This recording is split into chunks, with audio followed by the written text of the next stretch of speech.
Good morning दोस्तों, आप सभी का एसबीआई सिक्योरिटीज के डेली मॉर्निंग पॉडकास्ट में स्वागत है। पिछले हफ्ते हमने देखा कि मार्केट ने एक नया हाई छुआ और इसकी पूरी डिटेल जानकारी हमने वीकली पॉडकास्ट में कवर करी थी। आज के पॉडकास्ट में हम फोकस करेंगे कि जो इलेक्शन का आउटकम आया है उसका मार्केट पे क्या इम्पैक्ट होगा और आगे की क्या रणनीति होनी चाहिए। पहले देख लेते हैं कि इलेक्शन का जो आउटकम है, हमें सभी को पता है कि जो एग्जिस्टिंग गवर्नमेंट थी एमपी में बीजेपी ने फिर से रिटेन कर ली है मेजॉरिटी से। At the same time Chhattisgarh और राजस्थान में भी मेजॉरिटी से बीजेपी आ गई है। इसका अगर मैं इकोनॉमी और मार्केट के पर्सपेक्टिव से क्या इम्पैक्ट होगा ये अगर इसकी जानकारी दूं तो सबसे पहले ये एक मार्केट को एक कॉन्फिडेंट देता है कि 2024 के जो जनरल इलेक्शन होंगे उसमें बीजेपी की एक कंटिन्यूटी रहेगी। तो काइंड ऑफ एक स्टेबल गवर्नमेंट की जो एक्सपेक्टेशन है मार्केट को वो बरकरार रहेगी। एट द सेम टाइम एक बहुत इंपॉर्टेंट मैटर ये है कि यूजुअली इलेक्शन से पहले गवर्नमेंट जो पॉपुलिस्ट मेजर्स करती है, फ्रीबीज देती है, फ्री में बहुत सारी चीज़ें देती है, उसके ऊपर लगाम रहेगा। क्योंकि कहीं ना कहीं एक बीजेपी कहीं ना कहीं एक एग्जिस्टिंग गवर्नमेंट को कॉन्फिडेंट है कि जो उनकी पॉलिसी है वो वर्क कर रही है और उन्हें उन्हें उसके सक्सेस भी मिल रहे हैं। तो इसके चलते जो पॉपुलिस्ट मेजर्स होते हैं शायद अब वो नहीं आएंगे। एक एग्जांपल देना चाहूँगा, जैसे कि जो यूजुअली हमने देखा है कि हर इलेक्शन के पहले जो फ्यूल के दाम है पेट्रोल डीजल के कम किए जाते हैं ताकि लोगों को अट्रैक्ट किया जाए। हालांकि जिस तरह से अब ये इलेक्शन के आउटकम आए हैं, मुझे नहीं लगता है कि अब गवर्नमेंट को ऐसे कोई बड़े मेजर स्टेप लेने पड़ेंगे जिससे गवर्नमेंट के फाइनेंशियल पे डेंट पड़ेगा। तो ये काइंड ऑफ स्टेबिलिटी का सिंबल है और अब मार्केट ये डिस्काउंट करके चलेगा कि जब 2024 के जनरल इलेक्शन होंगे उसमें जो एग्जिस्टिंग गवर्नमेंट है वो कंटिन्यू करेगी और जो गवर्नमेंट की पॉलिसीज हैं वो कंटिन्यू रहेगी। अब जैसे कि पब्लिक सेक्टर की जो कंपनीज है, रेलवेज, डिफेंस, जिसमें गवर्नमेंट बहुत सारा केपेक्स कर रही है पिछले 2-3 सालों से, और जब ये पॉलिसी कंटिन्यू होएगी तो इसका जो बेनिफिट है इनकी ये कंपनियों को जारी रहेगा और इसका एक पॉजिटिव रिएक्शन हम स्टॉक प्राइस के फॉर्म में देखेंगे। तो जैसे रेलवे सेक्टर हो गया, डिफेंस हो गया, इंफ्रास्ट्रक्चर हो गया, ये तीनों सेक्टर पर गवर्नमेंट का काफ़ी ज़्यादा दबाव रहा है और इसी के चलते हुए हम इसमें एक पॉजिटिविटी देख सकते हैं। अगर हम यूएस मार्केट की बात करें तो फ्राइडे को यूएस मार्केट पॉजिटिव टेरिटरी में बंद हुए हैं और एट द सेम टाइम जो क्रूड ऑयल है वो तकरीबन $80 के आसपास स्टेबल ट्रेड हो रहा है। आज जब हम मॉर्निंग में जब ये पॉडकास्ट रिकॉर्ड कर रहे हैं तो हमने ये पाया कि जो सिंगापुर निफ्टी है, जो कि गिफ्ट निफ्टी है, इंडियन इक्विटी मार्केट का जो बैरोमीटर है, वो भी ऊपर ट्रेड कर रहा है और एक ये दर्शाता है कि आज इंडियन इक्विटी मार्केट 200 से 250 पॉइंट निफ्टी पॉजिटिव में ओपनिंग देगा। अब हम देख लेते हैं कि अब एफआईआई और डीआईआई का जो फ्लो था वो फ्राइडे को पॉजिटिव रहा है। एफआईआई का जो फ्लो था उसमें देखा कि हमने तकरीबन 1600 करोड़ की बाइंग की गई और डीआईआई का जो इनफ्लो था वो तकरीबन 1450 करोड़ का था। अब देख लेते हैं कि ऐसी कौन सी न्यूज़ है जो हमारे रडार पर होना चाहिए। सबसे पहले टाटा पावर ने एक बीकानेर निब्राना ट्रांसमिशन प्रोजेक्ट है राजस्थान में, 1544 करोड़ का जो है ये प्रोजेक्ट एक्वायर किया है। ये एक रिन्यूएबल एनर्जी इवैक्यूएशन में हेल्प करेगा, तो टाटा पावर आज फोकस में रहेगा। और इसी के चलते कल एक फ्राइडे को एक न्यूज़ आई थी कि जो COP28 की जो मीटिंग चल रही थी दुबई में, उसमें जितने भी ग्लोबल प्लेयर्स हैं उन्होंने ये एक प्लेज लिया है कि जो रिन्यूएबल एनर्जी की जो कैपेसिटी है ग्लोबली वो 3 गुना करेंगे 2030 तक। तो ये क्लियर इंडिकेशन है कि जो रिन्यूएबल एनर्जी सेक्टर है ये पूरे ग्लोबल रडार पर है, जैसे wind energy, solar energy, hydrogen और इसके रिलेटेड जितनी भी कंपनीज हैं इनमें एक पॉजिटिविटी देखी जाएगी ग्लोबल लेवल पे और डोमेस्टिक लेवल पे। तो ये जो सेक्टर है ये हमारे रडार पर होना चाहिए लॉन्ग टर्म के लिहाज से। सीमेंस में एक इंटर प्रमोटर ट्रांसफर होगा 2952 रुपीज़ पर शेयर के आसपास 21% डिस्काउंट पर, और ये स्टॉक आज शायद हल्का सा नेगेटिव रिएक्ट करके पॉजिटिव में क्लोज देगा। सालासर टेक्नो इंजीनियरिंग एक कंपनी है, इन्हें एक EPC कॉन्ट्रैक्ट मिला है 364 करोड़ का Tamil Nadu generation and distribution corporation से। ये कंपनी भी आज फोकस में रहेगी। ब्रिगेड एंटरप्राइज, इन्होंने एक अपना नया कमर्शियल प्रोजेक्ट लॉन्च किया है बेंगलोर में जिसका रेवेन्यू पोटेंशियल है तकरीबन 2000 करोड़ का। आज ये कंपनी भी फोकस में रहेगी। लुपिन को एक US FDA का अप्रूवल मिला है टर्कॉस टैबलेट का, और ये स्टॉक भी आज फोकस में रहेगा। इसके अलावा जो ऑटो सेल्स नंबर आए थे 1 और 2 दिसंबर को, उसके रिलेटेड मैं कुछ आपके सामने उसके पॉइंट्स रखना चाहूँगा। उसमें से सबसे पहले ये पाया गया है कि जो 2 व्हीलर की जो कंपनीज हैं उनके सेल्स नंबर काफ़ी बेहतरीन आए हैं। स्पेशली जैसे आयशर मोटर, टीवीएस मोटर और हीरो मोटोकॉर्प। तो ये जो एंटायर टू व्हीलर का जो पैक है, हमने देखा है कि पिछले 2 हफ्ते से कंटिन्यूसली एक अपना नया हाई दर्ज कर रहा है।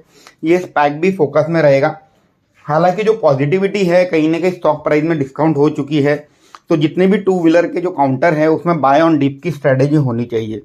अगर मैं फोर व्हीलर की बात करता हूं तो इसमें सबसे बेहतरीन नंबर महिंद्रा एंड महिंद्रा के आए। महिंद्रा एंड महिंद्रा की ऑर्डर बुक काफ़ी रोबस्ट थी और इसी के चलते हमने पाया है कि इनका जो सेल्स है तकरीबन 32% से बढ़ा है नवंबर मंथ में।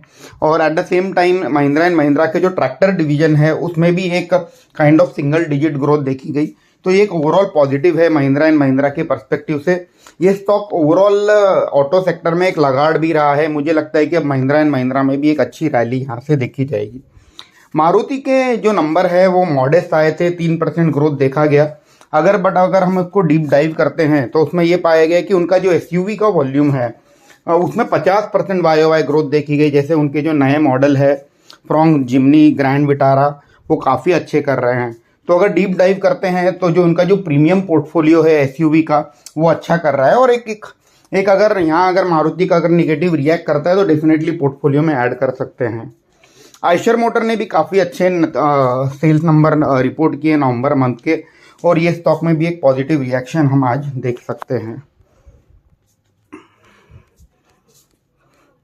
इसके अलावा अगर हम जो फंड फ्लो एक्टिविटी देखें तो टैनफैक इंडस्ट्री करके एक केमिकल कंपनी है, उसमें ये पाया गया कि जो एक जाने माने इन्वेस्टर है आशीष कचोलिया, उनकी firm Himalaya finance and investment ने तकरीबन 1.8 लाख शेयर ओपन मार्केट से बाय किए हैं 2210 रुपये के पर शेयर से। इसमें एक पॉजिटिव रिएक्शन हम देख सकते हैं। अगर मैं इनसाइडर ट्रेड की बात करूं तो चॉइस इंटरनेशनल के जो प्रमोटर है उन्होंने ओपन मार्केट से तकरीबन 1 लाख शेयर बाय किए हैं 30 नवंबर को। इसमें एक पॉजिटिव रिएक्शन हम देख सकते हैं। इसके अलावा Deccan gold mine, Goldiam international, Usha Martin, Thirumalai chemical और सफारी इंडस्ट्रीज के प्रमोटर ने ओपन मार्केट में अपने शेयर सेल किए हैं। अगर मैं आज का डिस्कशन समअप करूं तो आज मार्केट कहीं ना कहीं एक पॉजिटिव रिएक्ट करेगा, गैप अप ओपनिंग देगा। हालांकि एक चीज़ ध्यान रखना होगा कि मार्केट में जिस तरह से एफआईआई ने अपने शॉर्ट कवर किए थे पिछले 3-4 दिनों में, वो देख के लगता है कि शायद आज सेकंड हाफ में एक प्रॉफिट बुकिंग भी आएगा। तो मार्केट ओपन होते ही हमें एकदम एक्साइट होकर के एग्रेसिव बेट नहीं लेना है, मार्केट को स्टेबल होने देना है। मार्केट में एक प्रॉफिट बुकिंग भी देखी जाएगी और बाय ऑन डिप वाला मार्केट है। अगर ऊपर में लेवल्स की बात करता हूं तो 20,500, 20,600 एक स्ट्रॉन्ग रेजिस्टेंस है और नीचे में 20,000 निफ्टी का एक स्ट्रॉन्ग सपोर्ट है। तो मार्केट में हालांकि ये शॉर्ट टर्म व्यू हो गया। अगर मुझे लॉन्ग टर्म व्यू लेना होगा, जिस तरह से एक स्टेबिलिटी मार्केट एक डिस्काउंट करेगा कि एक पॉलिटिकल स्टेबिलिटी रहेगी, पॉलिसी स्टेबिलिटी रहेगी, लॉन्ग टर्म में मार्केट बेहतर लग रहा है। बाय ऑन डीप की स्ट्रेटेजी रखिए। हिस्टोरिकली ये पाया गया है कि जब भी जनरल इलेक्शन होते हैं उसके पहले मार्केट 10% से ज़्यादा के गेन देता है, और इसी को देखते हुए मुझे लगता है कि मार्केट जब अगले 4 से 6 महीने में 10 से 12% का रिटर्न निफ्टी और सेंसेक्स में हम पा सकते हैं। तो एक बात तो पक्का है कि हमें बेयरिश साइड पे नहीं रहना है, हमारी पोजीशनिंग बुलिश साइड पे होनी चाहिए, पॉजिटिव बायस होना चाहिए मार्केट को लेकर के। कौन से सेक्टर फोकस में रहना चाहिए? ऑब्वियसली सबसे पहला सेक्टर रहेगा financial, banking and financial services. काफ़ी टाइम से अंडर परफॉर्म भी कर रहा है। तो जो बड़ी बैंक है जैसे एक्सिस बैंक, आईसीआईसीआई बैंक, ये हमारे एचडीएफसी बैंक, ये हमारे रडार पर होना चाहिए अगर लॉन्ग टर्म के लिहाज से। दूसरा इंपॉर्टेंट सेक्टर रहेगा रेलवेज और डिफेंस। जिस तरह से गवर्नमेंट की पॉलिसी अब कंटिन्यू रहेगी, मार्केट ये डिस्काउंट करेगा कि रेलवे और डिफेंस के जो स्टॉक है वो आगे जा करके बेहतर करेंगे। तो रेलवे कंपनी जैसे आरवीएनएल, रेलटेल, इरकॉन, और डिफेंस कंपनी जैसे Cochin shipyard, Mazagon dock, HAL, Bharat dynamic etcetera, ये हमारे रडार पर होना चाहिए। इसके अलावा ऑटो एक सेक्टर है जहां शायद एक थोड़ी प्रॉफिट बुकिंग देखी जाएगी। पिछले 2-3 हफ्ते से काफ़ी अच्छा परफॉर्म कर रहा है। बाय ऑन डिप की स्ट्रेटेजी हमारी ऑटो सेक्टर में होनी चाहिए। एफएमसीजी सेक्टर जो कि एक कंजम्पशन लिंक सेक्टर है, जिस तरह से रूरल इकोनॉमी में कहीं ना कहीं एक ग्रीन शूट देखा जा रहा है, टू व्हीलर के सेल्स बढ़ रहे हैं। अब ये माना जा रहा है कि एफएमसीजी जो स्टेपल कंपनीज है जैसे HUL, ITC, डाबर, इनके जो सेल्स है वो भी बेहतर आएंगे आगे जा करके, तो FMCG सेक्टर भी रडार पर रहेगा। फार्मा काफ़ी टाइम से अच्छा कर रहा है और मुझे लगता है कि फार्मा भी कंटिन्यू करेगा। तो फार्मा की जो दिग्गज कंपनीज है जैसे लुपिन, सन फार्मा, ये सब भी हमारे रडार पर होनी चाहिए।